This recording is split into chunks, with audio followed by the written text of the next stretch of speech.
San Jose State continues to be the doorway to the heart of global innovation. What we learn together now will benefit our community when we welcome everyone back to campus.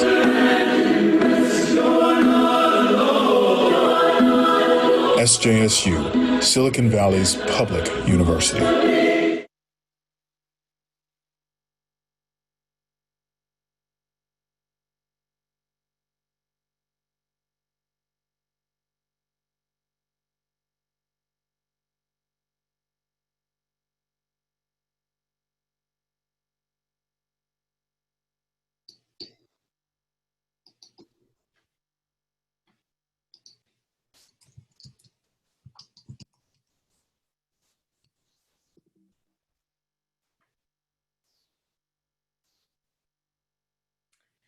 Well, welcome to all of you who have joined us for San Jose State's Adapt Parent Town Hall on our San Jose State Adapt plan.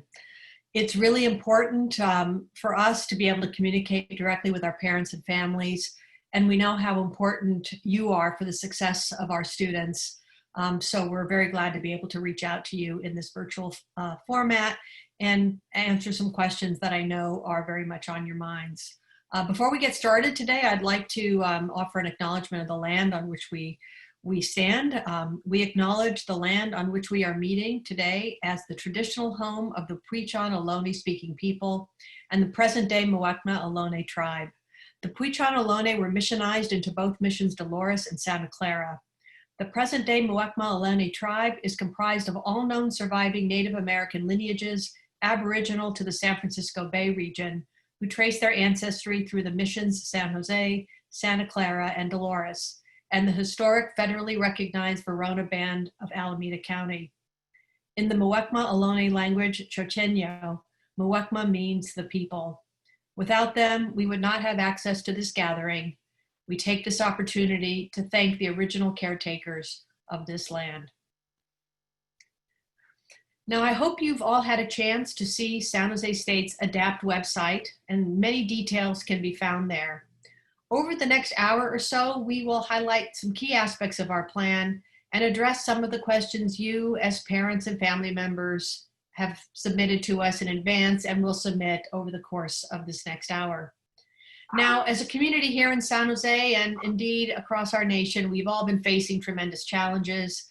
And we've all been dealing with the global pandemic, of course, shelter-in-place orders, opening up, closing again, tremendous uncertainty, issues around economic distress and disparities, and very powerfully the challenges around systemic racism against our communities of color. And against this backdrop, we've been working very hard to develop an approach to the safe return to campus. It's a four-phased approach that looks at many of the details that we believe will ensure that we address the health and safety of our students, of our entire campus population, while also serving their academic needs.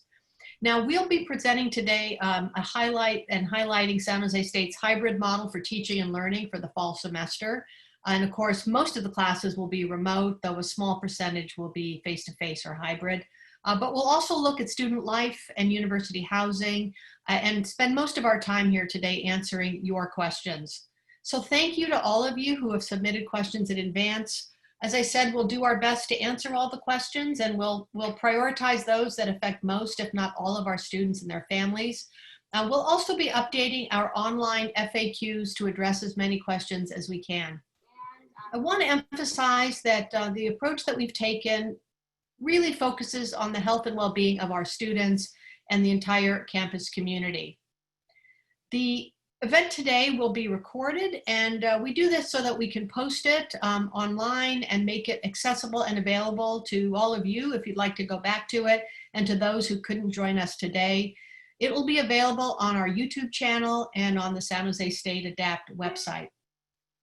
Now, before I turn things over to our provost, Vincent Del Casino, who will go into some of the details around the academic plan, just want to call your attention to a couple of brief housekeeping items. You're invited to submit questions during the course of this town hall, and please use the Q&A session button at the bottom of your Zoom toolbar to submit those questions. And as I said, we will be recording today's session, and it will be shared on the Health Advisories page on the SJSU website. So with that, let me turn things over to our provost, who will kick things off with a discussion about our teaching and learning plan. Ben. Thank you very much, President Papazian. It's a real pleasure to be here and to be with everyone. What I want to do today is just briefly go through a couple of key aspects of what the teaching and learning environment is going to look like here at San Jose State. As many of you know, this past spring, we had to adapt very quickly to a changing environment. And for students or parents whose students were here last spring, we moved very fast to get from the face-to-face environment to a fully remote one. We've taken the opportunity this summer to really assess how do we do this in an even more effective and high quality way. We've had over 1,000 faculty participate in a training program in online and remote teaching and learning. We prepared ourselves with a set of courses that we know will help continue to meet the student learning outcomes of the students. We're calling this model hybrid campus model. Most of our classes will be fully online, with just a few in person or split face-to-face and online, meaning that for the majority of students, their class activities will remain in a remote environment. In some areas, particularly STEM labs, dance and music and art, kinesiology and sport, and a few other key areas in engineering, students will have the opportunities for some face-to-face. That being said, our learning plan aligns not only with the practices of Santa Clara County, but closely with the most recently issued guidelines from the state, which are showing that students must wear masks, must have social distancing, and so forth. So we're very prepared to make sure that the environment is safe as possible. In fact, in many contexts, particularly the labs, the students will be rotating in very small groups so that they can stay remote from each other. Excitingly, also, we're going to use some of our outdoor spaces in other areas to deliver some of our curriculum. One of my favorites, I think, will be the marching band on top of the 9th Street Garage. As well as this, we're also going to make sure that student support services, all the things that students expect, writing center, math tutoring, peer connections, programs that help students get through their classes are still available in a remote environment. And finally, as I mentioned, we have put a lot of energy. The faculty and staff have put hundreds, if not thousands of hours into the summer to get ready for the fall. And I think we are incredibly well positioned to move forward. So with that, those few key notes, and we'll address a lot more questions as we go throughout the hour. I'd like to turn it over to Patrick Day, our Vice President for Student Affairs, to talk a little about student life and housing.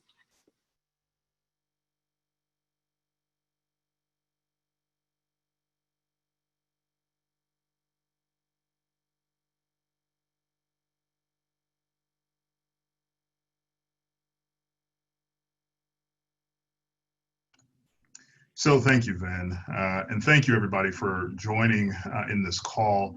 We appreciate your questions that we continue to receive and your feedback, and I want to remind everybody that we are definitely listening.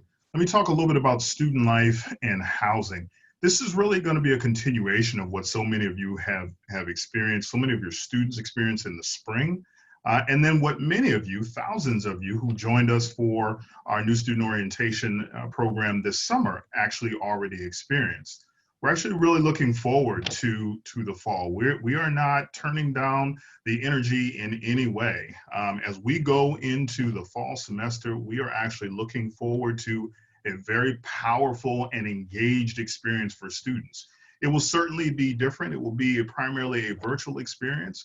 But what I can tell you as an example with our Weeks of Welcome program that happens at the beginning of each of our semesters, we have 100+ engagement opportunities for students that over the course of a few of those beginning weeks, because we want students to take from that orientation experience if they're new and then come into the fall and continue to develop and maintain relationships and build new ones. Also, we want them to develop connections with their academic departments. We want them to be involved and engaged in our student organizations, which are already planning to be very active this fall.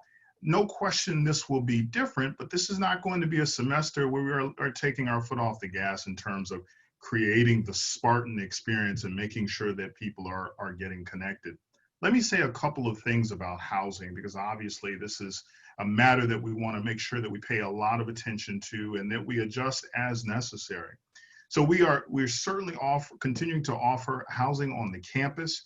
As a matter of capacity, we're gone down to about 50% of our normal capacity that we're offering on campus. And the reason for that is because obviously we want to make sure that we are providing appropriate physical distancing for our residents. We want to make sure that that environment is safe and is secure and is an environment that our students can continue to thrive even in this very strange and somewhat difficult time, but we want to make sure that those students who choose to live on campus still have a vibrant and healthy place to do that.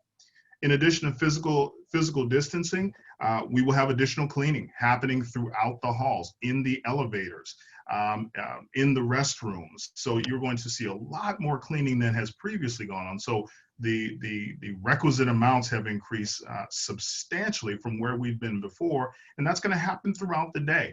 We know that that's going to be an essential part of what we're doing. Not only wipe downs, but misters, and we've already begun that process, and our staff has been incredibly committed to getting this right and committed as we go into the year. We're also closing off our common areas. Obviously, this is odd for us because physical distancing is exactly the opposite of what we try to do on campus, but to make sure that we're safe, we're not going to have the common areas, the lounge spaces, the kitchens. Those kinds of things will not be open as they previously have been. We're limiting our buildings to simply students who live in the building. So we're not allowing outside guests to come into rooms, just as we try and do everything we can within reason to maintain some level of health safety in that space as much as is possible. And so as we go forward, it's certainly going to look slightly different. Our students are still going to be eating on campus, but grab and go meals will likely be most of what they will be experiencing. So we're not having the dining hall open in the way that it normally would be, but our students will still obviously have a way to eat on the campus and be able to get the sustenance that they need. And certainly we will adjust as is appropriate, consistent with the health department guidelines, to make sure that we can try and provide as much engagement as possible throughout that experience. On the campus, we will continue to offer services as a part of student life. And so as we have already been engaged in doing, students will still be able to contact and connect with all of our enrollment management services, including financial aid, the registrar's office, as they are right now. They will be able to live chat with staff in those areas and be able to, in some respects, actually have a broader level of engagement than they had previously. We will offer our counseling and psychological services. Our great staff in that area will continue to offer telehealth services for students, and we want students to certainly avail themselves of those opportunities. And our general medicine area will be open, though a limited number of days of the week that will be actually open and available on campus. We will have some spaces that will be open on the campus. Our union will likely be open, and we're going to consider, as we look at health guidelines, what additional spaces on the campus that will be indoor spaces we can have available for students, whether they're taking advantage of Wi-Fi, need a place to study, or just want to break away from home as necessary. Lastly, as we are sort of managing these health issues and making sure that we are providing as much protection for our students as we can, if we find ourselves in a situation where a student feels like they've been exposed, they are symptomatic, we're going to get we have a set of case managers that are designed to respond to all of those students that are reporting to us or that we've had a report of who are symptomatic or who are concerned that they've been exposed, because we want to make sure that we get them to the help, the assistance that they need, get them to testing off campus, or isolate them as quickly as we possibly can. And we are absolutely prepared to do that. So we have a lot going on. We want to get to your questions because we know some of them will be specific. So we're going to move right into that. To do that, I want to introduce our Vice President for Strategy and Chief of Staff, Lisa Malora. Thanks, Patrick. Thank you all of us for joining us. We're hoping that we can get to all of your questions today. As a reminder, you're welcome to submit your questions through the Q&A button on your toolbar. And if we are, for some reason, unable to get to all the questions that come in, it's entirely possible with all the questions that you have. We will be sure to answer them and post answers to your questions on our Health Advisory's website. So to begin, I'm going to ask our Provost, Vincent Del Casino, and Tracy Fertilage, our Senior Associate Vice President for Facilities Development and Operations, to join me for the first set of questions. Vin, can you tell us what preparation has SJSU taken to ensure the health and safety of students in the classrooms? Yeah, thank you very much for that question. there's a couple of things. Obviously, by moving online and remote with the majority of our courses, one of our biggest goals is to reduce the density on the campus this fall. By reducing the density on the campus, it's much less likely that people are going to be in congested indoor spaces. As the state and county guidelines show, that's really where some of the biggest challenges are for the distribution and spread of COVID. In the context where we have some face-to-face work, we're doing a number of things in order to mitigate against the transmission. One, mandating masks. Two, regular hygiene reminders for people. Three, making sure spaces are cleaned in between experiences. And four, we're looking at as many alternative spaces, including outdoor and some of our largest facilities, like our event center, where we might actually be able to really spread people out in order to do the work that they need to do. In those smaller lab environments, we're simply going to reduce the number of people that are in them and the amount of time they're in them so that we get regular practice of ventilation and people moving in and out. Finally, we're working very hard and actually using our academic research teams to look at the densities of where classes are going to be at any given time, and we're moving some things around in order to accommodate that, as well as understand the flows of where people are probably going to be and where they might concentrate, so that we could point people to go down one staircase, for example, and out and up another, so that people are not running into each other. Again, reducing the density throughout the campus. Great, thank you. In addition to, let's see, Tracy, I think you're there in the background. Let me ask you to speak to this from a campus perspective. What is SJSU doing campus-wide to ensure the health and safety of our community members? We're doing a variety of things. We, face coverings. I think, Ben just spoke to that a bit. I'd like to take the time, because I think this is a really important one, to ensure that we remind people of what the requirements are when they're on campus. So face coverings are going to be required on campus whenever someone is indoors, unless they're alone in a floor-to-ceiling office with the door closed shut. Students won't have to wear a mask if they're living in university housing and are in their apartment, but they will have to wear a mask, as will everyone else, if they're outside and it can be difficult for them to maintain 6 feet of physical distancing from others. We're encouraging people to wear their own personal face coverings, and the CDC certainly recommends reusable cloth face coverings be laundered after each use. Having said that, the university will also provide disposable face coverings, hand sanitizer, and gloves available at multiple locations across the campus to keep folks safe. Beyond that, we are also doing a lot of other work to prepare the campus for the return of students in the fall. This includes building off of what both Patrick and Ben said earlier. We've invested a lot of energy effort into our custodial teams with training, with extra equipment, and have rewritten our protocols to ensure a higher level of disinfection is achieved, especially at those locations that are going to be populated across the campus with classes, residential housing, and a lot of other types of activities. We also are revising many of our operations and maintenance activities to be more COVID safe in their focus. That includes also addressing our HVAC and ventilation systems and our water systems. With regard to our ventilation systems, we've modified some of the settings in buildings across the campus to increase the percentage of outside air that's traveling throughout the facility. And also we continue to install higher levels of filtration with regard to our filters and filter bags that we are using on the equipment. We're flushing water systems to ensure safety. Drinking fountains are going to remain closed for use at this time, but we want to ensure that there's not any other problem with water that's being available within the building itself. In addition to that, we're installing signage that's going up everywhere to help students understand, as well as faculty and staff, how to safely navigate the campus.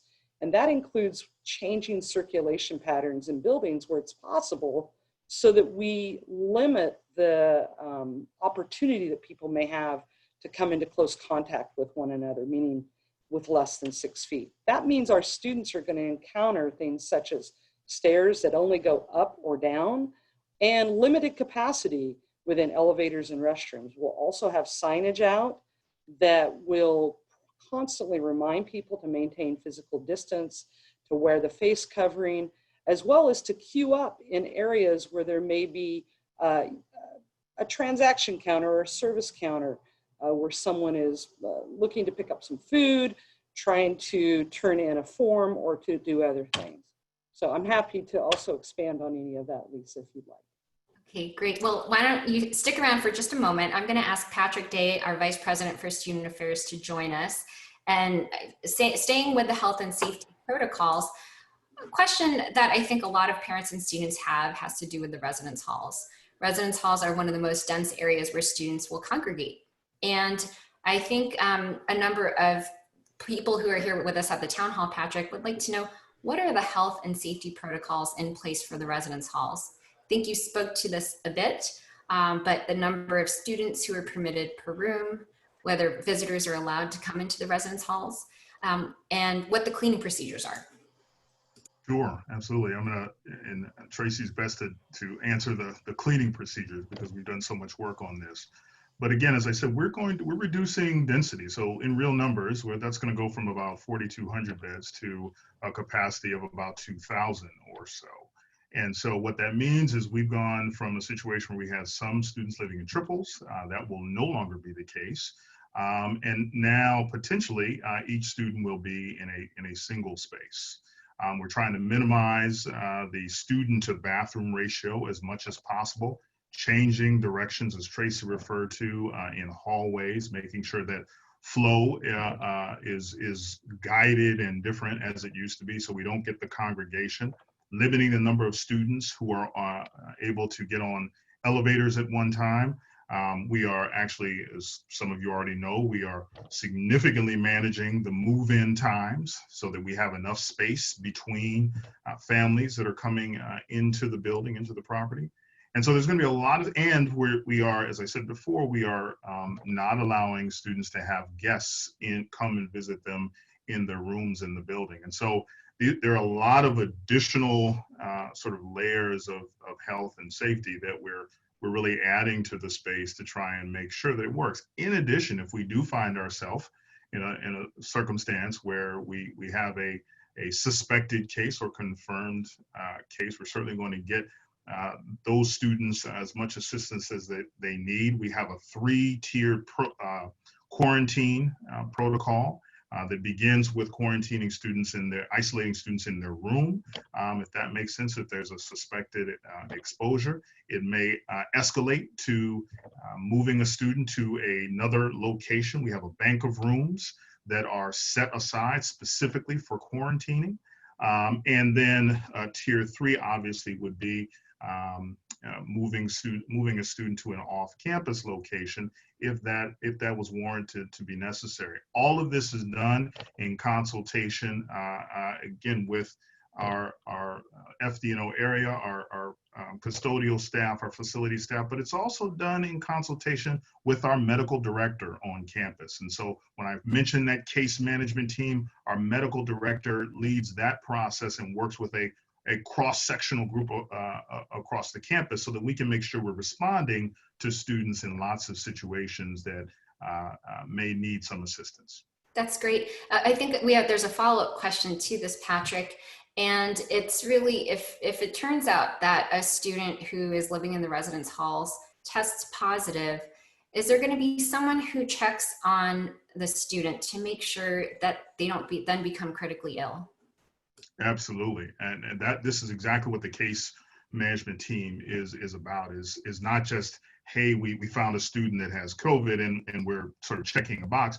This is about getting the student the assistance that they need and helping them and figuring out how we can, one, get the care, obviously the most important thing, but also get them to a place where they can be safe and help them negotiate whatever adjustments they may need to make with their academic program, and really trying to facilitate the student having hopefully, if a student has just been exposed, they're not sure, hopefully getting through that.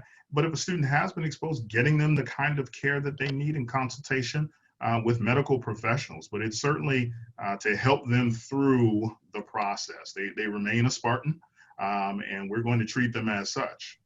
Great, thank you. I'm going to invite Dr. Fu in just a moment, not quite yet. Patrick, if you could stick around, I'm going to ask Tracy to speak to the cleaning procedures that are associated with, first of all, preventing spread of COVID. You've spoken to this a bit, but if you could be specific to the residence halls, that would be helpful. And then what the cleaning procedures are. And a bit of the question that came in also has to do with PPE, or personal protective equipment, that might be available to students who are on campus. Sure, Lisa. So one of the things that I want to emphasize about cleaning is that all of it starts with us individually. And so we certainly will continue to encourage everybody to maintain good personal hygiene and wash your hands frequently. We'll have a lot of hand sanitizer out to help students with this and participate in that manner. We also will have a lot of signage out in shared areas with cleaning supplies to help residents clean those surfaces that they're touching before and after their use. But I also want to emphasize that we will be doing the regular cleaning that we do to maintain a clean and safe environment. When we talk about our COVID cleaning protocols, this is an additional layer on top of that.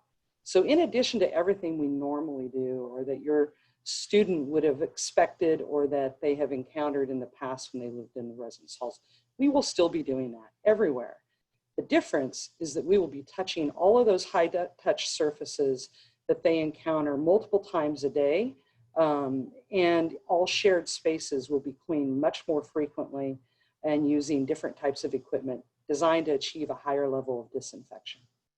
Great, thanks, Tracy. I'm going to ask Dr. Barbara Fu, our acting medical director, to join me now. So our parents and students have heard a little bit about what kinds of things we're doing to try to prevent any potential spread. We've heard a little bit about what we're doing to clean in case we hear of a positive test. And now I'm going to ask Dr. Fu if you could share a bit more detail with us about the plans for identifying and mitigating the spread of potential infections, particularly when we receive notification. Yes, thank you. So there are two aspects to identifying and mitigation the spread of this infection, and they include contact tracing and testing. The Student Health Center doesn't have COVID testing at this time, but within less than a mile of the university, there is a community county testing site that offers free testing for any persons by appointment. And if a student doesn't live on campus or near campus, there are multiple similar community and county testing sites within our area that provide free COVID testing for any persons by appointment. There are also pop-up testing sites in San Jose and Gilroy, and they provide free COVID testing for any persons without an appointment. Additionally, if a student has healthcare coverage, there are many healthcare providers in our area that are providing COVID testing as well. For more information about these testing sites and how to access them, you can go to the website www.sccfreetest.org, and our website has a link to these resources as well. Now, as for contact tracing, as was discussed before, the university has set up a case management protocol to address this. So if a university member tests positive for COVID, they can report their case on our Report a Case website through a confidential and secure portal. Once this report is submitted, a case manager who has been trained on contact tracing will reach out to this person and provide supportive resources and information on what to do. But as was mentioned by Patrick, they will also reach out and try to identify if there are any SJSU close contacts, and also if there are any buildings that may require closure or cleaning. If there are any SJSU close contacts, the university will notify them, give them instructions on what to do, and provide supportive resources for them as well. If there is kind of a cluster of cases of COVID on campus, the university will also make sure to follow its protocols for case management, cleaning, as well as work closely with our public health department if there are any additional measures that need to be taken depending on the circumstances. Great, thank you so much, Dr. Fu. I'm going to ask Dr. Kel Fujimoto from our Counseling and Psychological Services to join me. Dr. Fujimoto, what resources are available to address student transitions and the potential effects of our current situation on student mental health? Thank you, Lisa. I want to emphasize that our student mental health and well-being are extremely important to us, and especially during this time, it is a top priority for our campus. And Counseling and Psychological Services, we're the campus mental health and educational wellness providers. And so what we provide from our department are confidential individual group counseling, both in personal and educational counseling. We also offer 24-hour crisis intervention services, so students can get connected to a counselor 24 hours a day. We have clinical case managers to help students get connected to on-campus resources as well as off-campus resources. We offer numerous workshops every semester on educational and mental health topics that students can attend. All of our services are available. I mean, I know that there's been conversation that it's not, but we are available. We're providing all of our services 100% through telehealth services, which means that all of our services are being provided through confidential video or phone sessions. I also want to emphasize that we are making our services more accessible by providing self-help resources, and two that I can recommend highly are You at SJSU and Therapy Assisted Online.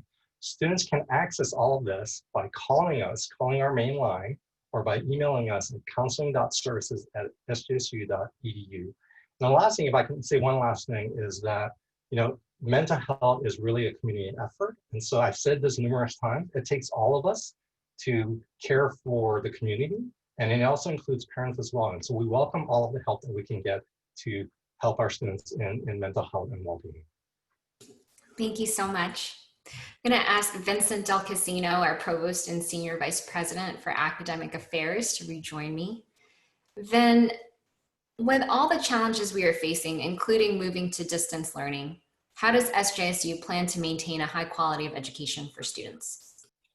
No, it's a really important question. As someone who has a child going into junior high and one going into high school, I'm looking around and asking very similar questions of the education they're going to receive this year. And I will tell you, as somebody who's worked in the online educational space for a number of years, having developed campus programs and so forth, the way to get to quality education, online education, is to work individually with faculty to really connect to how they love to teach and help them translate that teaching into a new modality. That can be done in many different ways. The other way is to really create student interactive spaces for learning so that they feel engaged and connected to each other. It's one of the biggest challenges in distance learning. So this summer, through our Summer Institute, we spent a lot of time working with faculty thinking about how do you make those connections to students? How do you create community and a sense of belonging, while also working on the kinds of content that students need to have, maintaining the fact that you have to have the same learning expectations and meet the same student outcomes when you complete a class. So in doing all of that, we're creating an environment that's really important. On the student side, we've created a Learn Anywhere website, and we'll make sure everybody gets a link to this, where students can actually go in as of today and take tutorials and so forth on how to use the learning management system, how the courses are going to be set up. And in fact, starting next week, there will be workshops available for students as well. The most important thing as parents when talking to your student is to remind them that they don't want to get hurt in a class because they don't understand the technology. And so they want to be asking a lot of questions early on and making sure that they are comfortable with the learning environment. And so we've set up some a website that really helps them walk through all of that material. And we'll make sure everyone gets a link to it directly. Great, thank you. I have two more questions before I invite some of the associate deans from the colleges to join us. The first question is SJSU planning to adopt a shortened semester similar to other schools, where the semester ends before Thanksgiving? We've decided not to change our calendar. We decided to go with the same rhythm that we have, and in part because almost 90% of our classes are fully online, we are already prepared to finish the semester for those classes. For the small set of classes that are going to have some face-to-face component, we already have backup plans that if there is a big spike or a concern on the campus, that we can move those to a fully remote environment as well. Our goal was actually to not disrupt the learning rhythm that we've had at San Jose State for a really long time and create as much normalcy in that as possible. And I think we've done that by not adjusting the calendar to some short-term plans and instead really thinking about how we want teaching and learning experiences to happen over the long term. That's very helpful. I know that there will be some things that may be unexpected for our students, changes to, that come from the external environment, but also it's possible that our students could get sick. So I know a lot of parents are wondering what happens if my child gets sick during this time. Will professors make an exception or adjustments to the expectations for the student in the class? We have contingency plans for students who get sick in a case where it's very severe to where it's short-term and mild. But every professor is preparing to adapt their class learning in case, for example, a student has COVID and has to be out for months, can remotely connect back into the face-to-face learning environments. In a few instances, it may be that a student will have to take it incomplete or try to finish that work in another semester. But everyone's prepared to be as flexible as possible that students can meet the learning outcomes of the course so that the grade and the transcript really reflects the learning we expect them to have. Great, thank you so much. I'm going to ask three of our associate deans to join us today. Elaine Collins, our associate dean for the College of Science, is with us. She will be calling in. She's on the phone. Matt Masucci, our interim associate dean for the College of Health and Human Sciences, and Rula Svoru, our associate dean for the College of Humanities and the Arts. First question for all of you who would like to speak to this: how will classes with labs be handled? Are there things that you can share about how engineering, science, art, PE, and other in-person labs or activities will take place? Hi, I'm Elaine Collins, the Associate Dean of the College of Science. In the College of Science, we've worked a lot of our lower division labs and some upper division labs so that they can be done online and provide the same type of learning experiences that you would get in an in-person lab. But we do have some in-person labs that are very important that cannot be completely mimicked by an online experience. So we do have a few in-person labs that we will be offering this semester, but we have designed most of them so that students will only be coming every other week. We do have some labs where they'll be coming every week, but mostly every other week. And the students will be split into multiple lab spaces so that to maintain social distancing, and we have protocols in place for providing proper cleaning and monitoring during the class so that everything is done safely and but still allowing students to have that in-class experience. Terrific, thank you. Matt, let me go to you next.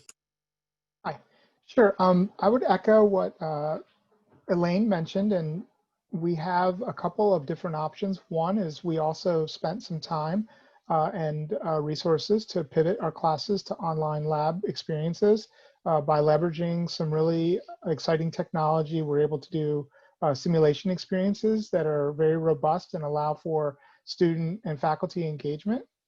Secondly, when we do have labs that have an in-person component, we've obviously paid quite a bit of attention to issues of social distancing, using masks, sanitization, and also minimizing the number of students. So kind of working on a split schedule, as Elaine talked about. And last but not least, for our physical activity classes that are generally taught within our college, many of those have pivoted online. And so we've actually taken advantage of a lot of best practices out there to make sure that students are getting exercise, which we know is very important in this time. But in addition, for those experiences that will be in person, we are also limiting the kinds of experiences. So rather than focusing on team activities, we're focusing on skill building. So there'll be distancing, each person will have their own set of equipment, there'll be sanitization between between class meetings, etc. So we've had a really thoughtful and engaging series of conversations at the college level to make sure that the experiences are still robust and valuable, but that also are taking into account the health, safety, and welfare of faculty, staff, and students. Thank you, Matt. Rula, are you still with us in the background without video? I'm not sure. Yes, I'm here, Wonderful. of course. How will students be able to access art and music studios? Thank you very much for the question. For music majors, faculty have moved a great number of courses online following national practices, but we also have in-person courses, specifically choral classes, choirs will be held outdoors. Wind ensembles will be practicing in adapted spaces in one of the garages. And as Provost Del Casino said, the marching band will be on the roof of one of the garages. So the SJSU campus will be filled with music this semester. For art majors, ceramics courses and spatial art courses that need to have in-person experiences will be moved to courtyards adjacent to the ceramics labs, and they'll be under tables with umbrellas, and the same thing with foundry. And of course, social distancing techniques are going to be followed in each of these cases. Design students are mostly online. We have a couple of classes for industrial design majors that are going to make use of shops to complete their projects. And theater students will be able to rehearse and perform and create scenery in person, distributing each class over several classrooms so that, again, there will be a lot of distancing involved. The radio station KSJS will be operational with actual DJs and preparing them to be the future DJs out in the world. All in all, we have worked really hard in the College of Humanities and Arts to ensure that the students learn what they need to learn, they get the high quality education they deserve, and they are safe at the same time. Very good, thank you. Before you leave, I'm going to ask all of you, but I'll start with you, to speak to the question about how students can add classes or get onto the wait list. Well, they can get on the wait list, and the wait lists are going to be, they're not going to shut down on the first day, but they're going to continue on until the maximum number of enrollment is met in a particular class. And professors will be making Canvas, the learning management system we use, they're going to be making it available for students to sign in the class before the first day of class. Terrific, thank you. Elaine and Matt, is there anything else you might like to add for parents who are wondering whether their students will be able to get into classes that seem to be completely full? Rula's done a pretty good job of covering that. This is Elaine again, sorry. So if you can't get in through the Canvas shell, you can always email the instructor or the chair of the department, and they'll be very happy to help you get into the classes that you need. And in the College of Science, especially if you needed to get into math classes, which are some of our most hard ones to get into, they can contact the chair of the math department, Dr. Bem KICO. Great, thank you. And Matt, would you like to add anything about waitlist? Hi, sorry, my call dropped quickly, so I apologize for that. But if I heard Rilla correctly, my understanding is that students who are added to the waitlist will then be prioritized by their graduation status, and then there'll be an opportunity for them to check in through a website that's under a web form that will be mailed out so that faculty can match the students that are on the wait list who need classes for graduation to the students that have submitted their name to the website. So I apologize if that's a duplicate answer. Perfect, thank you, thank you. So I'm going to transition us into a set of questions about student services and tuition fees. So first, I'd like Charlie Foss, our Vice President for Administration and Finance and CFO, to join us. And Patrick Day, if you could be ready to answer some questions as well, I think that would be helpful. So Charlie, why don't you join me? We've received several questions addressing tuition.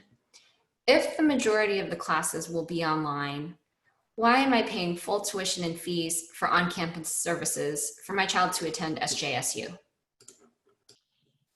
So it's a question that we've gotten quite a bit, and the answers we've been given is very consistent. Actually, to teach online versus teaching live is essentially the same cost, or frankly, it's more for us to teach online at this point. We're training our faculty, we're training our staff, we're bringing people up to speed with better technology, more kits going out to various colleges to supplement what's going on. Our bookstore is able to ship materials out to people when they need to have that. They're also really working with the faculty to get online materials more and more. You know, we have looked at our fees, we have looked at our tuition. The tuition is set by at the CSU level, at the Chancellor's office level. It's not a local decision.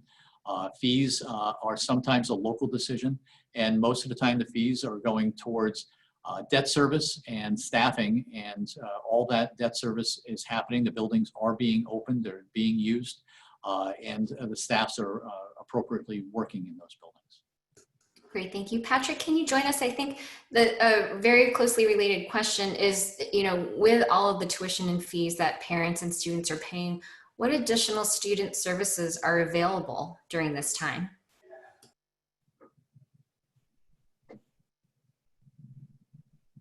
Maybe a technical difficulty here. So Charlie, there's a follow-up question. Oh, are you there, Patrick? Here, can you repeat it one more? I'm sorry, we had a little delay. That's okay, no problem. You know, with all of the questions about tuition and fees, I think many parents and students are wondering what student services are available to us, given that we're operating in a very different physical environment than we do, you know, under normal circumstances. Right, right. And so what I'd say, though in a modified format, all of the services that we offer are continuing. So we may make adjustments in, for instance, the amount of openness and food, for instance, that we have in the union, just because of physical distancing. But if you talk about, you run through the 20 or so departments inside of the Division of Student Affairs, we're still engaging and we're still offering those services. You heard Dr. Fujimoto talk about the services we're offering in CAPS, and we could go through all of the departments, and we're going to continue to provide those services, whether it's admissions, financial aid, disability services, our involvement in leadership area. I mentioned 100+ activities at the beginning of the school year. So we're going to continue with the work that we always do. The mode of delivery is going to be quite different than it has been in the past, but the services will still be there. Great, thanks. Stay right here, Patrick, because I have a question coming for you shortly. Charlie, follow up to that earlier question. If students have questions about refunds for spring 2020 cancellation of housing, who should they contact? Through our bursar's office. You know, so go online and just connect with the bursar's office, and we can work with you. Great, thanks. And I think we're going to post a website or an email address shortly to the chat. Thanks, Charlie. Patrick, let's go back to digging on some of the student services that you were talking about. what can you tell us about dining for students who are living on campus or, access to the rest of campus? And actually, Charlie, since you're here, if there's anything you'd like to add, please feel free to. Right, so Charlie and I work side by side on this, and what I'd say is we're not going to ever have students on campus, and they're not going to be able to have a place to go and have their meals. That will be different this year. We're not going to have an open dining hall for some of the obvious reasons that we've talked about previously. However, and we already brought this online successfully in the spring, we are going to serve grab-and-go meals for students so that students can continue getting the kind of nutrition that they need. I'll pause there because maybe Charlie can talk about what else may be available on campus as well. So thanks, Patrick. Great setup there. I'll continue with the dining commons. Great options are going to be available for our students. It's all in to-go mode, as Patrick said, but you will have choices. So if you want to have a vegetable-based meal, or you want to have different vegan setups, we can make all those type of things happen for our students. And so there'll be some ordering of things, and there'll be pre-ordering of meals. So if you need to have some special accommodations, none of that should be a problem, or will not be a problem. There's been some questions on the chat about dining dollars and about Taco Bell and Panda Express and those type of things. And so those are other options that are absolutely available in the student union. Right now, Taco Bell is planned to be open. Panda Express is planned to be open. We will have a sandwich option that's going to be open over there. Starbucks will be open. And we're looking at, again, depending on demand, depending on activity, opening up more student areas. Probably Subway will be in there as well. Great, thank you, Charlie. Patrick, let me go to a couple of housing questions for both on and off-campus housing. So we're hearing that many students are experiencing the challenge of being committed to leases for apartments or contracts, sometimes with just apartments, other times with sorority and fraternity housing. Question is, what is the university doing in terms of helping students work through these situations? Right. And this is a really good question, and it's a really difficult one. And it's one of those questions that's difficult quite literally all around. We have a number of students who are in private leases with providers that we have around the campus.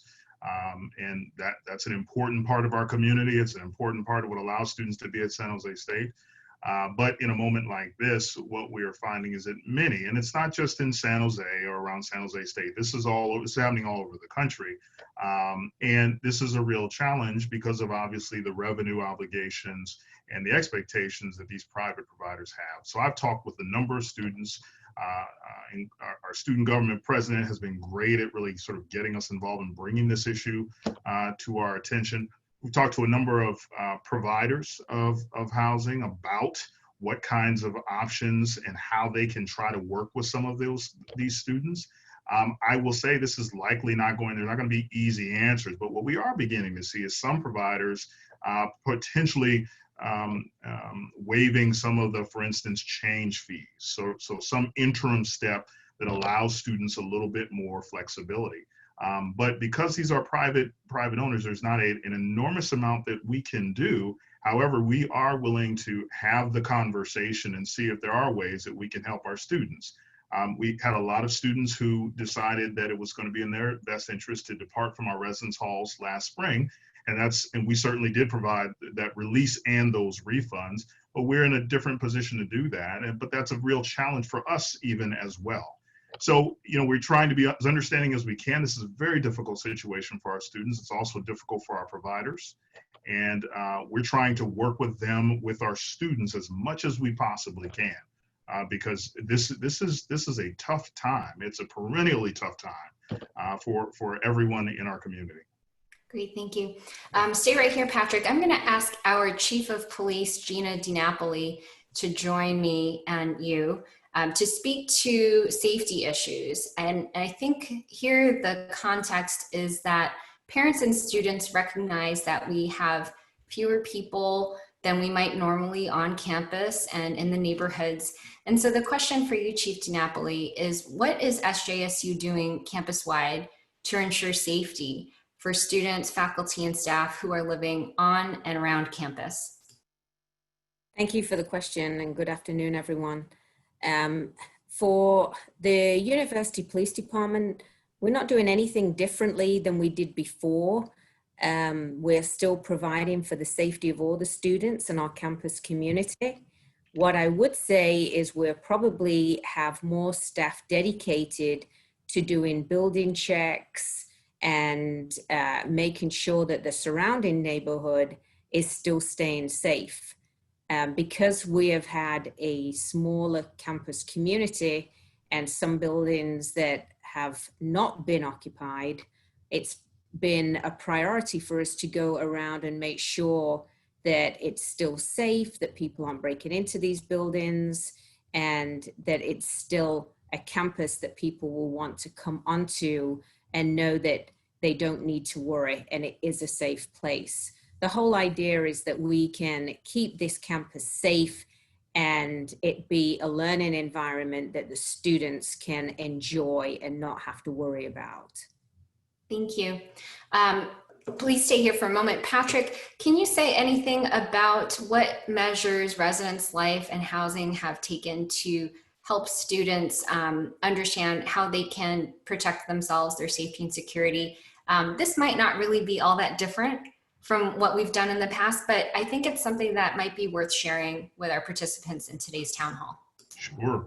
Well, I'd say it's actually even before housing. I mean, this is something we start talking about during the new student orientation process. And what I'd say to our parents, it is about being aware. It is the same dynamic that has to be in place. And as much as the chief does a great job of making sure that the campus is safe, students have to make sure that they're safe. Students have to be aware, have to be mindful of their surroundings, have to not be on their phone when they're moving around. Certainly we maintain security at the front of our buildings, each one of our buildings, so people cannot sort of walk in and out, and certainly this year will not be able to even bring guests in. But we need students to also be mindful and making sure that they're taking the kinds of steps that keep them safe throughout our campus.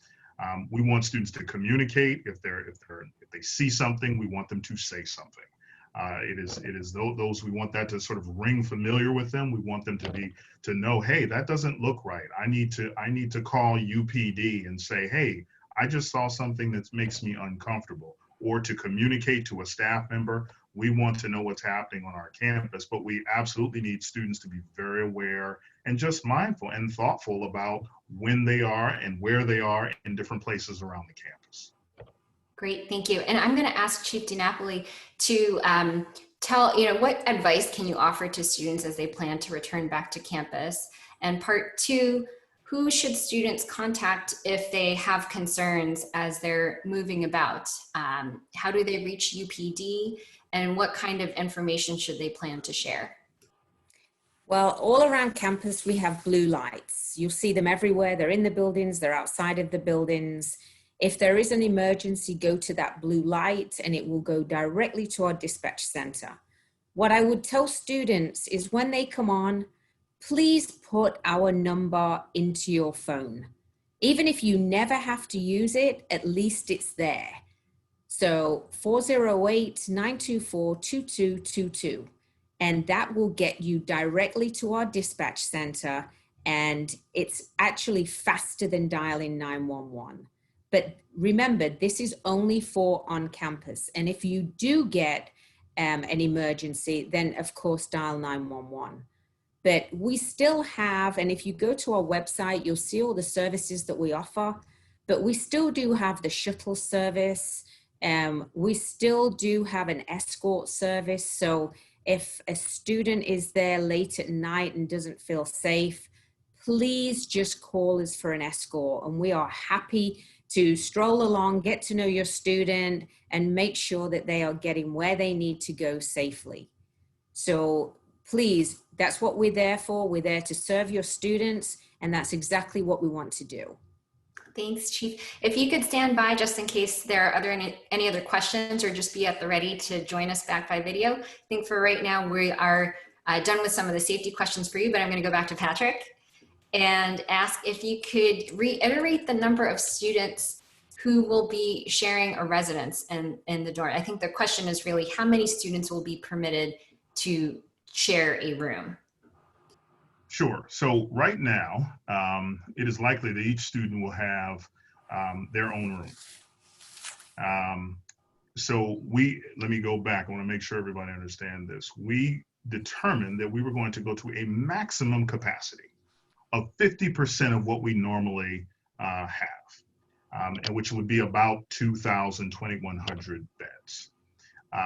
We anticipate as we look at our numbers now, that each of the students that is currently going to be living in housing, and we're excited that those folks will be with us, will have their own room.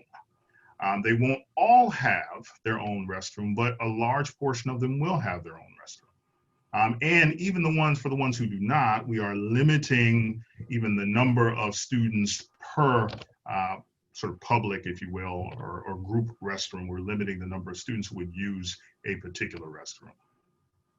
Okay, thank you. And please feel free to ask if there are any of your colleagues on the call who can help you with these next two questions. You're welcome to join us. So the first is a specific date. When is the first day that students can move into the residence halls? And what safety precautions will be taken to ensure the health and safety of students as they move in? Sure. I'm going to ask our Executive Director of University Housing Services, Eric Rollerson, to come on.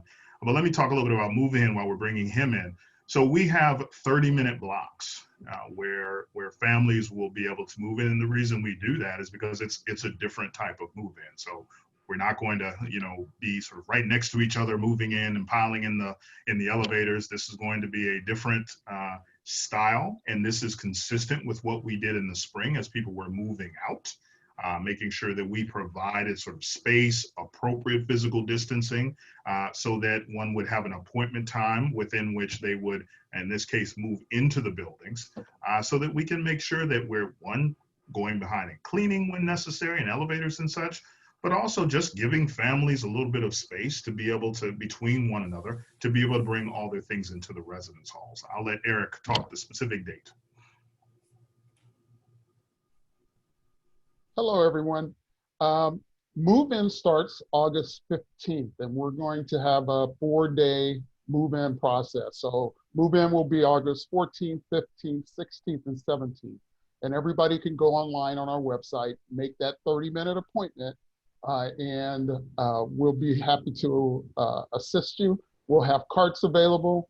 We'll have parking, loading and unloading under our underground parking available for you as well.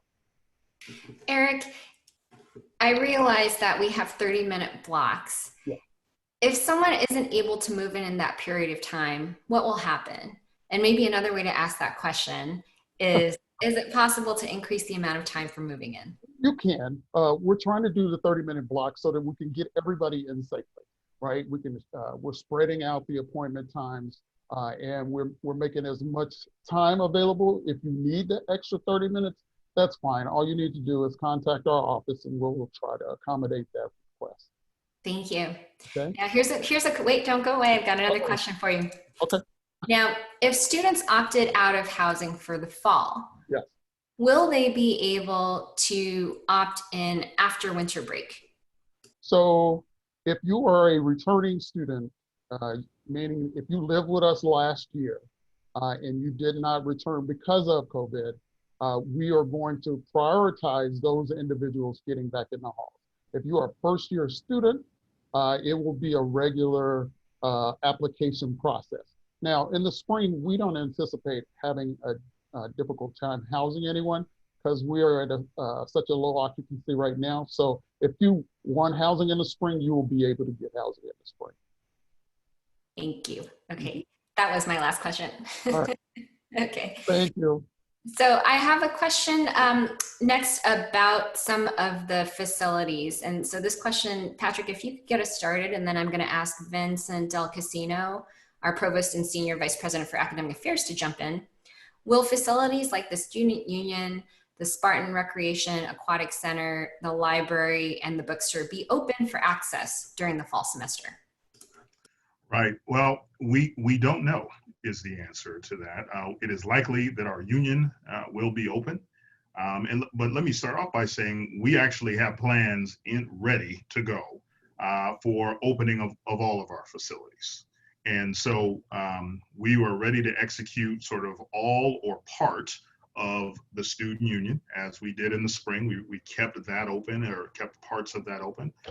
We have a multifaceted plan for being able to open our recreation center. We've already moved around some of our equipment, making sure that there was, I think in this case, actually 10 feet between some of our workout equipment. Unlikely that we'd be opening the basketball, the gym, basketball court area. We're already opened up our lanes of swimming for lap swimming. We've limited the amount of sitting around the pool that there is. So we anticipate, we are ready for multiple levels of opening. We are watching the Santa Clara County Health Department for guidance on what we're going to be able to open. We know that it's important for a lot of students to have a good study area, and so we think the union will be a baseline. I'll let the provost talk for a moment about what will be available in terms of potentially the library, but we're also looking at other spaces because we know that for a lot of students, coming to campus just to be able to study is something that really works, is really important for them. So our spaces will be open at the level that they are able to be open relative to county health department guidelines. Great, thank you, Patrick. Vin, let me turn to you. And actually, Patrick, I think for now, those are all the questions I have for you, but I may call you right back. So Vin, what can you tell us about the library and access for students?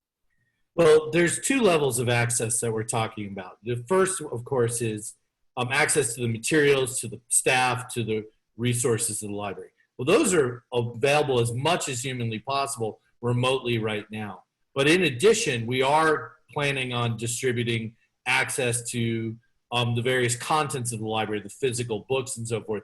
And we actually have strategies in place that can use lockers and things like that, so people can make requests for books and get them out of the library.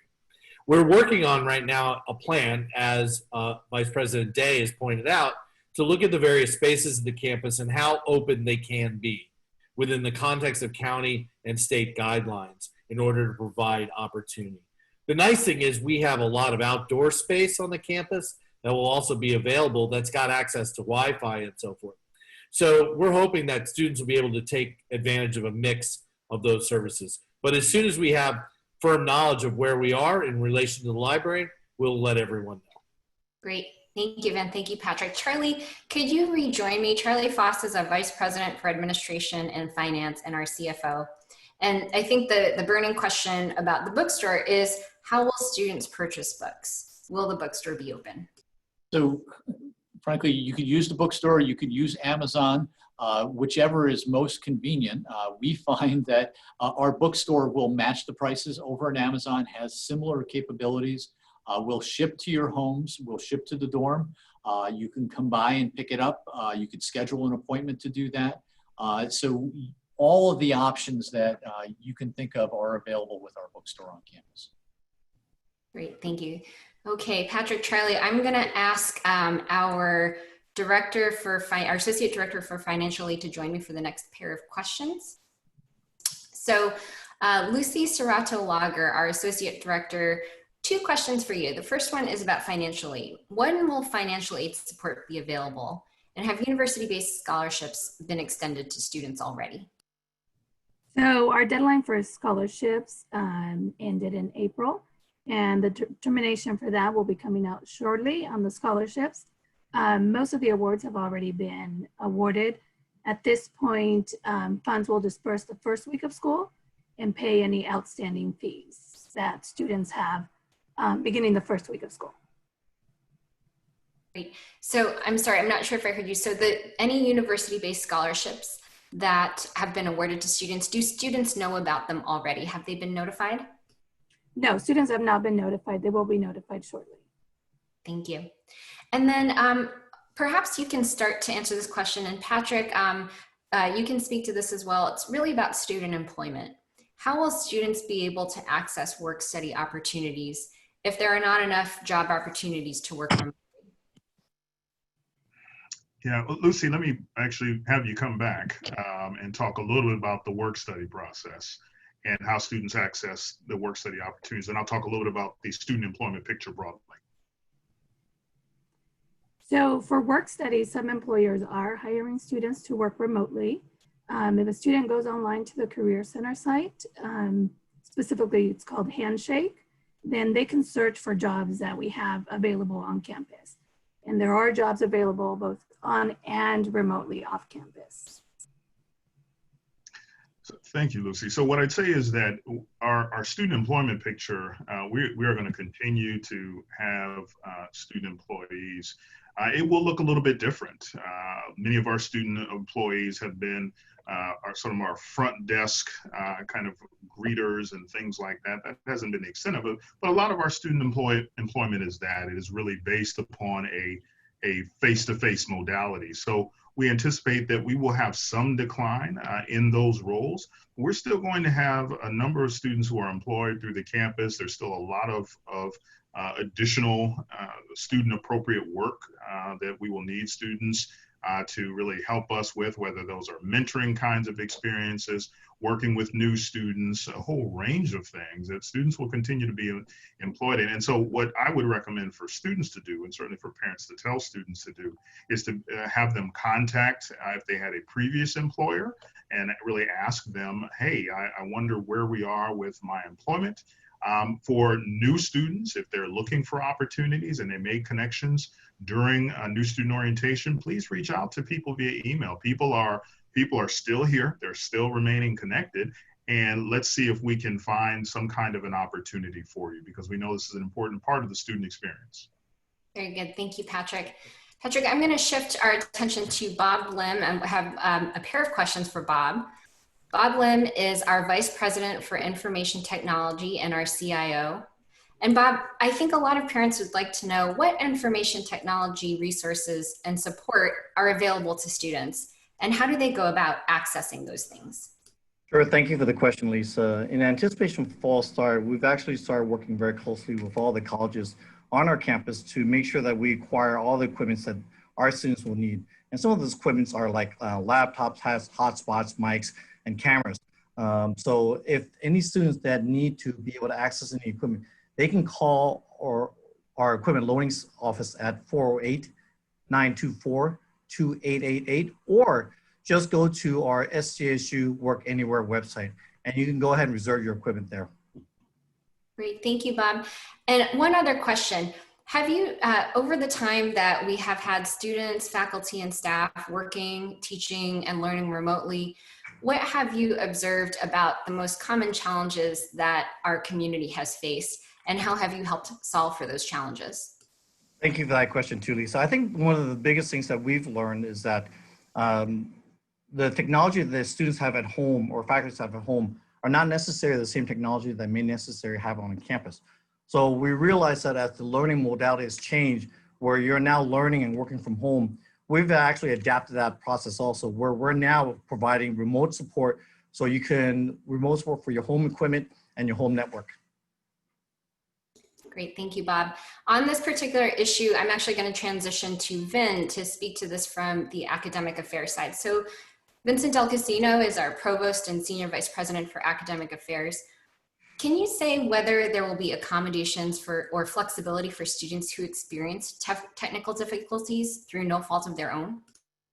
You know, it's a really important question, and the truth is that you should not be penalized as a student for a technological problem. And so faculty will be working with students to try to address these issues as they come up. You know, hopefully with the reorganization of a lot of the teaching and learning, that we'll be doing a lot more low stakes, consistent assessment as opposed to really giant, big stakes ones where there's concerns that those sorts of things drop. But if that happens, then the student really needs to work with the faculty member to figure out how to get through the work assignment. Well, I think there's a question that actually dovetails with this pretty well, and it's how have we gone about helping faculty to be better prepared to teach online, in part to respond to situations like this, but also just to teach in an online environment? It's a great question. Again, going back to my own experience and having built my first online course about 7 years ago, it takes a lot of time and effort to effectively build online content and classes. And so what we've done this summer is we organized a series of workshops, 3 weeks apiece, where faculty could sign up and walk through some of the sort of small issues related to building online, but also some of the other ways in which they can create new enhancements into their own courses and translate the work that they're doing in a face-to-face environment. We ended up with over 1,000 faculty, which is more than half the faculty on the campus, signing up for those workshops this summer. So we feel really well positioned for the fall, and faculty will be very prepared to bring the most high quality learning experience they can to the classrooms. And for those faculty that are mixing that with the face-to-face environments, they're going to be doing things that they haven't done before, including making sure there's access to cameras and things like that in case a student has to be remote for a variety of reasons during a face-to-face experience. Okay, and then one final question about how we do teaching and learning in this different environment. What sorts of resources will students have to obtain additional support, tutoring, office hours under this new model? Everything that we've always had will be available, but most importantly, we've increased our investments in the various support infrastructures, particularly in some of the courses that sometimes produce more challenge for students. So for example, we're going to have increased number of tutors, writing center people available. We're going to have peer connection programs and supplemental instruction throughout classes that provide another layer of support, and often student-to-student support, which is another really great way for students to learn, by connecting to each other, particularly students who've taken these classes before. Great, thank you, Ben. I'm going to ask Marie Tuitt, our Director of Intercollegiate Athletics, to join me for another set of questions. Marie, what can you tell us about sporting events? What will be different about sports this year? And will be able to attend? Oh, okay. As of today, August 7th, we are planning on competing this fall in our fall sports. That would be football, men's and women's soccer, men's and women's cross country, and volleyball. We are still waiting for some guidance from our governor and our county regarding whether or not those contests will be able to be viewed by parents and students and other spectators and donors, but we certainly hope that that would be the case. And we currently have a number of our teams already back on campus that are beginning to prepare for the fall season. So we're excited for fall 2020. Actually, can you tell us a little bit more about student athletes who have returned to campus to practice? What are they doing, and what are the safety precautions that we've taken with that? Right. We have a number of protocols that have been approved again by our county and also by our university. Spent weeks and weeks preparing to return our students. We have a very robust testing program that is in place. Currently, we have football and volleyball. Football returned second week of July, and volleyball returned shortly thereafter. These next couple weeks, we'll be returning the other fall sports first.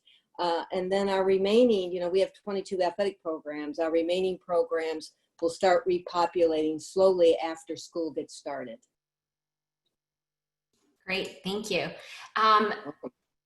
Do you happen to know if for spring sports, if there is a time frame for making a decision? Well, at this point, we are planning on spring sports.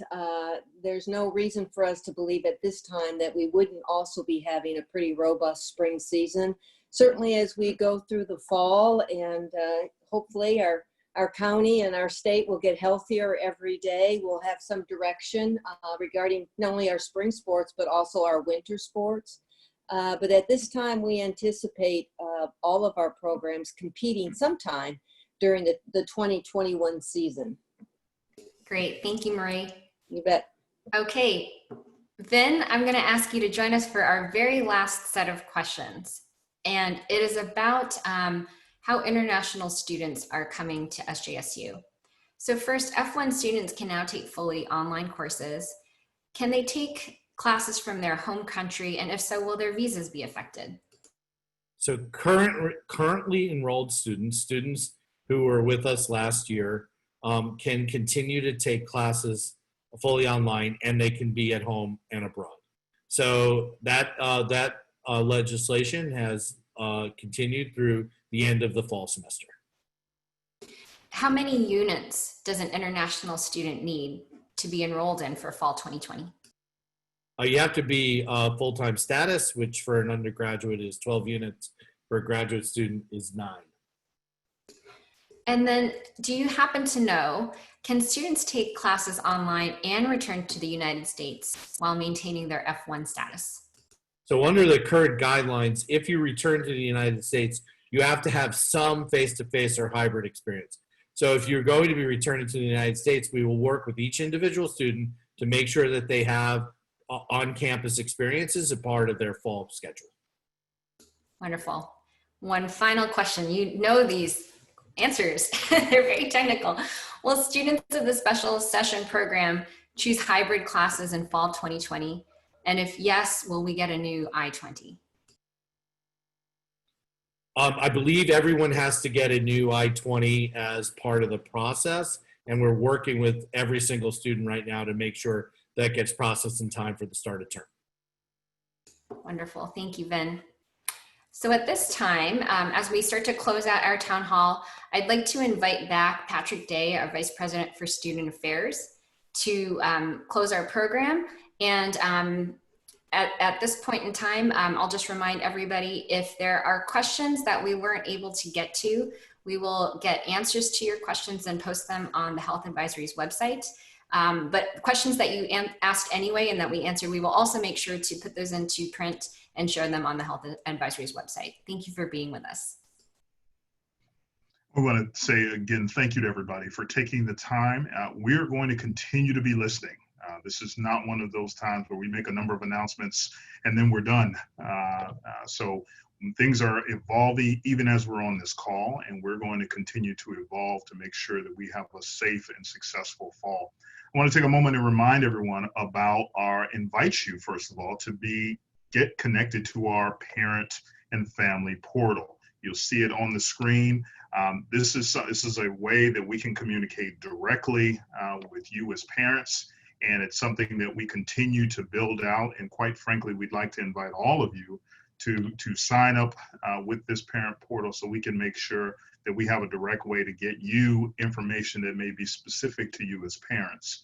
I also want to make sure that people are aware of our Family Advisory Board, which is a group of parents who have stepped up to the plate in leadership roles and are consulting with many of us at the university, the provost and myself specifically, around some of the needs, some of the issues, the concerns of parents, and providing us really good feedback on better and more effective ways to connect and communicate with parents. So please take a look at our Family Advisory Board, and you can get connected to them through our website. Many of you who've gone through our new student orientation program this summer, you've heard about our Family Advisory Board.